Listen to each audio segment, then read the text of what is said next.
So this is a luxury one-bedroom that is at 22nd and M, across from the Ritz-Carlton condos. I think these people deliberately built this very futuristic, modern-looking building to be superior to the Ritz-Carlton condos.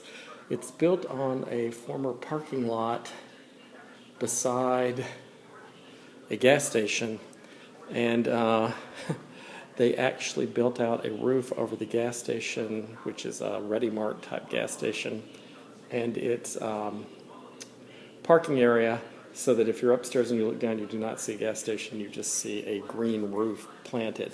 We may be able to go out in the hallway and see that gas station.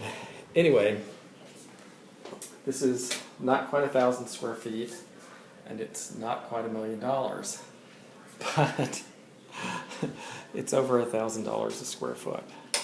It does, of course, have garage space. So that was the half bath for guests and the kitchen, dining room, living room. The view is a very downtown view. There is actually a Best Western across the street, a kind of tall, skinny condo. That's what has a little flag draped on one floor. It's one condo on each floor. There's an inexpensive rental building. There's a Renaissance hotel. And on the corner across the street is another hotel. And at the very end of the block is actually the Social Security Administration, or one of its buildings. Here's the bedroom. Floor-to-ceiling windows. That's popular here. I'm beginning to think that in Washington, luxury real estate, renovated real estate, expensive real estate is now a normal good, and real estate that would have been considered quite fancy 15 years ago, and affordable real estate, and anything that's not luxury is now an inferior good, by which I mean that everyone in Washington has so much money that they will only buy luxury real estate. And if you have non-luxury real estate, it actually sells progressively worse as people's incomes go up, because they do not want to bargain. What they want is something really luxurious that will impress their friends, but also they think it will, and they could be right, be a better investment unless they're gutting it, renovating and flipping it, that it will maintain and increase its value while the non-luxury real estate won't. Now, this may be partly an artifact of the fact that DC has these really bad rental laws where if you're renting something to someone who's not a transient, they're not like a lawyer who's coming here to work for the World Bank, or somebody who's coming to work for an embassy, or somebody who's coming to work here for just a brief while and then is either likely to leave or buy a different property, you're then taking on the kind of tenant who can cause you all kinds of grief legally in DC if you need to sell, or even if you have some dispute with them and would rather to rent it to somebody else.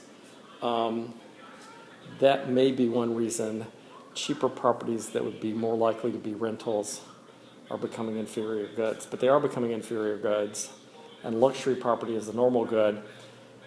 And one of the things that means is, since these properties can be on the same locations, the same blocks, and they both physically take at least one input in common, which is the ground, it makes sense to tear down, to demolish and get rid of affordable housing in DC and replace it with luxury housing, because as people's incomes in DC continue to go up, they value luxury housing as a normal good. They value it more. They will buy more of it. Not they value it more, but they'll buy more of it. As their incomes go up, they will buy more luxury housing. It is a normal good.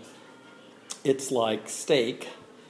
And affordable housing is like, not even McDonald's, but like some bad junk food chain hamburger, which they only buy when they don't have any money. But if their incomes are going up, they will actually buy less of that. That's the difference between a normal good and an inferior good. An inferior good is one where, paradoxically, you buy less of it the more money you have. a normal good behaves normally, the more money you have, the more of it you can buy, the more of it you will buy. So luxury real estate right now in DC, like this, is a normal good. As people's incomes go up, they'll buy more of it. But affordable real estate is an inferior good. As your income goes up, you buy less of it because you don't want it. You'd rather have this. If you did want it, you'd want it to tear it down and build this.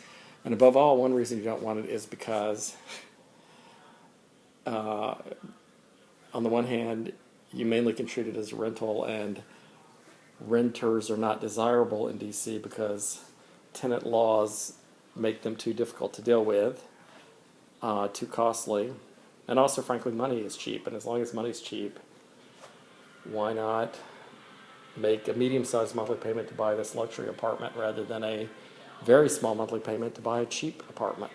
Because money's cheap either way when you borrow it, and so either way, you're not going to be making a big monthly payment. The monthly payment on this right now, I believe it's in the $800,000, so it would be $5,000 a month. It would be a little less than that.